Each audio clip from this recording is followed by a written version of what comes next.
আজকে আমি আপনাদের সাথে একটা মজাদার চিকেন স্যান্ডউইচ রেসিপি শেয়ার করব। এই স্যান্ডউইচটা যদি বাসায় একবার বানান আপনি দোকানের স্যান্ডউইচের কথা ভুলে যাবেন। প্রথমেই চুলায় একটি পাতিল বসিয়ে এটার মধ্যে পানি দিয়ে দিয়েছি এবং এটার মধ্যে একটা মুরগির বড় সাইজের বুকের মাংস দিয়ে দিলাম। এটার মধ্যে আমি আবার পানি ঢালবো। পানি ঢেলে এটা হচ্ছে আমি সিদ্ধ বসিয়ে দিব। আর এখানে আমি আধা চা চামচ আদা বাটা, আধা চা চামচ রসুন বাটা আর 1 চা চামচ হচ্ছে লবণ দিয়ে এটাকে ভালো করে মিশিয়ে হচ্ছে ঢেকে সিদ্ধ করব। চিকেনটা সিদ্ধ হতে টাইম লেগেছে প্রায় 15 মিনিটের মতো। আর দেখতে পাচ্ছেন যে পানিটা একদম শুকিয়ে গিয়েছে আর এখানে কিন্তু চিকেনটাও একদম সিদ্ধ হয়ে গিয়েছে। আর এই পর্যায়ে আপনারা চেক করে নেবেন যে একটা চামচ দিয়ে, কাঁটা চামচের সাহায্যে যদি দেখেন মুরগির মাংস খুলে খুলে আসছে তাহলে বুঝতে পারবেন যে এটা সিদ্ধ হয়ে গিয়েছে।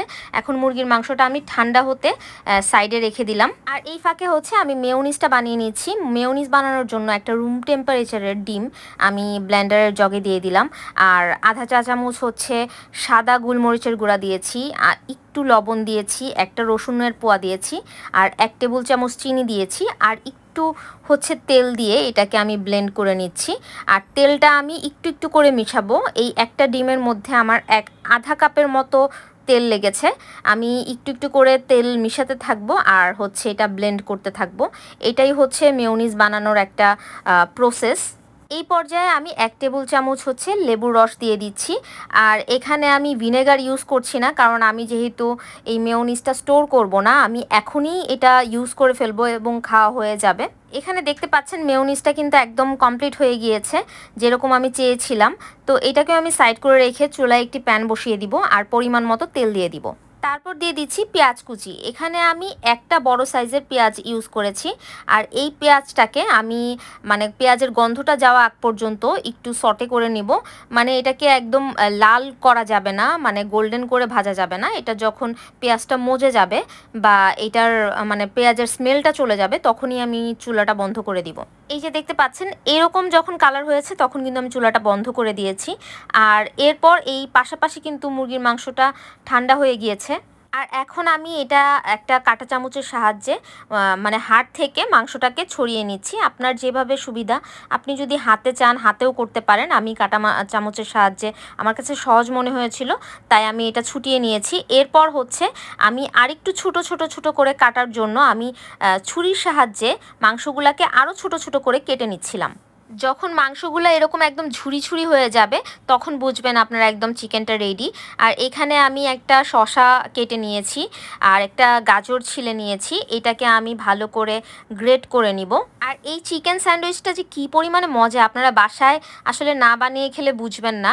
আপনারা তো অনেকবার দোকান থেকে হয়তো স্যান্ডউইচ কিনে খেয়েছেন, কিন্তু বাসায় যে পরিমাণে আমরা চিকেন ইউজ করি বা মেয়োনিজ ইউজ করি এইটার টেস্টেই অন্যরকম থাকে। একবার বানিয়ে অবশ্যই খাবেন। আমি যেই দিন বাসায় প্রথম বানাই আমার হাজব্যান্ড তো এটার ফ্যান হয়ে যায়, আমার বোনেরাও খুব পছন্দ করে এবং আমার অনেকবার এই স্যান্ডউইচ বানাতে হয়েছে কারণ ওদের এত বেশি পছন্দ হয়েছিল।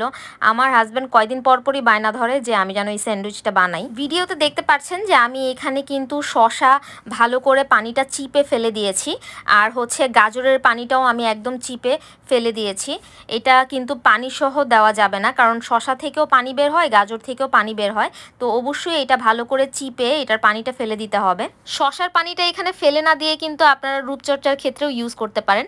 আমি কিন্তু শসার পানিটা ফেলে দিই না, এটা আমার ফেস প্যাকের সাথে মিক্স করে আমি হচ্ছে ফেসে লাগাই। রান্নার পাশাপাশি একটা রূপচর্চার টিপসও আপনাদেরকে দিয়ে দিলাম। এখানে ভিডিওতে দেখতে পাচ্ছেন যে আমি কিন্তু 2 ধাপে শসা আর গাজরের পানিটা কিন্তু চিপে নিয়েছি। প্রথমে একবার চিপে নিয়েছিলাম, আবার চিপে নিয়েছি। এখন যে বাটিতে আমি হচ্ছে মুরগির মিক্সটা রেডি করব সেই বাটিতে রেখে দিচ্ছি। আর এখানে যে আমি পেঁয়াজ কুচিটা যে ভেজে রেখেছিলাম তেলের সাথে, এটাও কিন্তু তেলটাকে ভালো করে চিপে ফেলে দিচ্ছি আর পেঁয়াজটা শুধু এটার সাথে দিয়ে দিলাম। আর এখানে সেই কেটে রাখা মুরগির মাংসটাও দিয়ে দিচ্ছি। তারপর দিয়ে দিচ্ছি যে মেয়োনিজটা আমি বানিয়েছিলাম সেই মেয়োনিজটা। আমি কিন্তু যে এতটুকু মেয়োনিজ দিয়েছি একটা ডিমের তা কিন্তু না, আমার বাসায় আরেকটু মেয়োনিজ বানানো ছিল, আমি সেটাও দিয়ে দিয়েছিলাম। আর এখানে আমি 1 টেবিল চামচ চিনি, 1 চা চামচ হচ্ছে কালো গোলমরিচের গুঁড়ো দিয়ে এটাকে ভালো করে মিক্স করে নিচ্ছি। মনে রাখবেন আপনি যদি এটাতে ভরপুর মেয়োনিজ ইউজ করেন সেই ক্ষেত্রে কিন্তু এই চিকেন মিক্সটা কিন্তু অনেক মজা হয়। আপনি এখানে মিক্স করতে করতেও আপনি একটু টেস্ট করে দেখবেন যে চিনি ঠিক আছে কিনা, লবণ ঠিক আছে কিনা বা টেস্টটা ভালো আসছে কিনা এটা একটু চেক করে নিয়ে তারপর হচ্ছে আপনারা ব্রেডের মধ্যে ইউজ করবেন। এখানে দেখতে পাচ্ছেন আমি অনেকগুলো ব্রেড নিয়েছি আর এইটাকে আমি সাইডগুলা যে ব্রাউন অংশটা এটা ছুরির সাহায্যে কেটে রেখে দিচ্ছি। এটা কিন্তু আমি ফেলে দিব না, এইগুলা দিয়েও আমি পরবর্তীতে কাজ করব। মানে এটা আমি হচ্ছে ব্রেড ক্রাম্ব বানিয়ে নিই, ব্রেড ক্রাম্বটাও আমি বাজার থেকে কিনি না, আমি বাসায় বানাই। এইভাবে একে একে আমি সবগুলা ব্রেডের সাইড কেটে নিব। আমি পুরা একটা বড় সাইজের ব্রেডের প্যাকেট আমি এখানে কিন্তু ইউজ করেছি, যেটা আমি ভিডিওতে দেখাই নাই। আর এখানে তারপর হচ্ছে আমি এই ব্রেডের মধ্যে যে আমার চিকেনের যে মিক্সটা আছে এটা দিয়ে ছুরি দিয়ে আমি ট্যাপ ট্যাপ করে একটু চেপে চেপে দিয়েছি আর মাঝখানে হচ্ছে স্যান্ডউইচের মতো এরকম কেটে নিচ্ছি। আর এইটা কিন্তু আপনি যখন খাবেন তখন চুলার মধ্যে এপাশ ওপাশ একটু ছেঁকে নেবেন, তাহলে দেখবেন একটা ক্রিস্পি ভাব আসে এবং খেতে অনেক মজা লাগে। বাইরে যে আমরা সাব স্যান্ডউইচ খাই না, যেটা উপরে ক্রিস্পি থাকে, ঠিক ওই রকম ক্রিস্পি হয়ে যাবে, ভিতরে নরম আর বাইরে হচ্ছে ক্রিস্পি, ওইটা খেতে অনেক ভালো লাগে। তো এখানে আমি ভিডিওতে আর দেখালাম না যে আমি এপাশ ওপাশ জাস্ট হচ্ছে 5 সেকেন্ড করে এপাশ ওপাশ ছেঁকে নেবেন যখন খাবেন। আর এই পর্যায়ে কিন্তু আপনি একটা এয়ারটাইট বক্সে রেখে ফ্রিজে রেখেও আপনি 3 দিন 4 দিন ব্যাপী খেতে পারবেন। যখন খাবেন ফ্রিজ থেকে 5 মিনিট আগে বের করে নেবেন এবং একটু নর্মাল হওয়ার পর এপাশ ওপাশ করে একটু ছেঁকে নেবেন। মনে হবে খাওয়ার সময় যে মাত্রই মনে হয় আপনি স্যান্ডউইচটা বানিয়েছেন। দেখলেন তো কত সহজে একটা মজাদার স্যান্ডউইচ আপনারা বাসায় বানিয়ে নিতে পারবেন। যদি আমার ভিডিওটি ভালো লেগে থাকে আমার পেজটি ফলো দিয়ে আমার পাশেই থাকবেন, আমার চ্যানেলটি সাবস্ক্রাইব করতে ভুলবেন না। আজকের মতো এখানেই বিদায় নিচ্ছি, আল্লাহ হাফেজ।